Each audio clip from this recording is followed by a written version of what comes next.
దశరథుడు వృద్ధాప్యంలోకి వచ్చినప్పుడు రాజ్యభారాన్ని రామున్నకి అప్పగించాలన్న నిర్ణయిస్తాడు.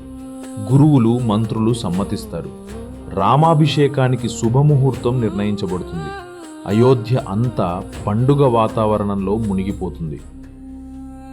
కైకేయి దాసి మంథర ఈ ఆనందాన్ని చూసి భయపడుతుంది.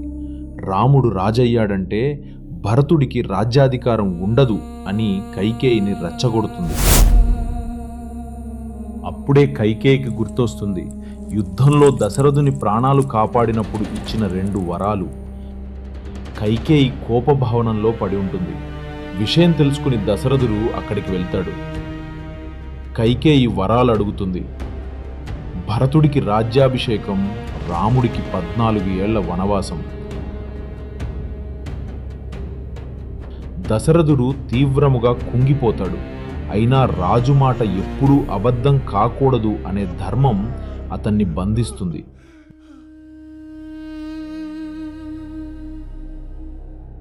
రామున్నకి విషయం చెప్పితే అతడు క్షణం కూడా విచలితుడు కాడు. తండ్రి ఆజ్ఞే నా పరమధర్మం అంటూ వనవాసాన్ని ఆనందంగా స్వీకరిస్తాడు. సీత భర్తను విడిచి ఉండలేనని, అడవిలో కష్టాలన్నీ భరిస్తానని చెబుతుంది. లక్ష్మణుడు అన్నకు సేవ చేయడమే తన ధర్మమని వెంటనే వెంట వస్తాడు. కౌసల్య సుమిత్రదేవులు దుఃఖిస్తారు.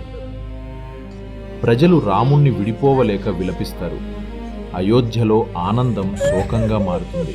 రాముడు, సీత, లక్ష్మణులు గంగా నదిని దాటుతారు. నిషాదరాజు గుహుడు రామునికి స్నేహితుడవుతాడు. వనవాస ధర్మానికి అనుగుణంగా రాముడు రాజవస్త్రాలను విడిచిపెట్టి తపస్వి వస్త్రాలు ధరిస్తాడు.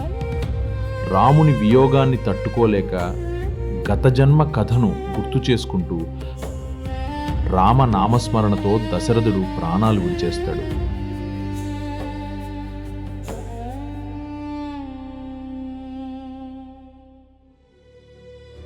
భరతుడు రాజ్యానికి వచ్చి నిజం తెలుసుకుని తల్లి కైకేయిని తీవ్రముగా నిందిస్తాడు. రాజ్యం తనకు అవసరం లేదని ప్రకటించి రాముణ్ణి తీసుకురావడానికి అడవికి వెళ్తాడు. చిత్రకూటంలో భరతుడు రాముని పాదాలపై పడతాడు. రాజ్యాన్ని స్వీకరించమని వేడుకుంటాడు. కానీ రాముడు ధర్మం నుంచి తప్పడు. భరతుడు నందిగ్రామంలో రాముని ప్రతినిధి పాలకుడిగా జీవితం గడుపుతాడు. రాముని పాదుకలను సింహాసనంపై ఉంచి పాలన చేస్తాడు.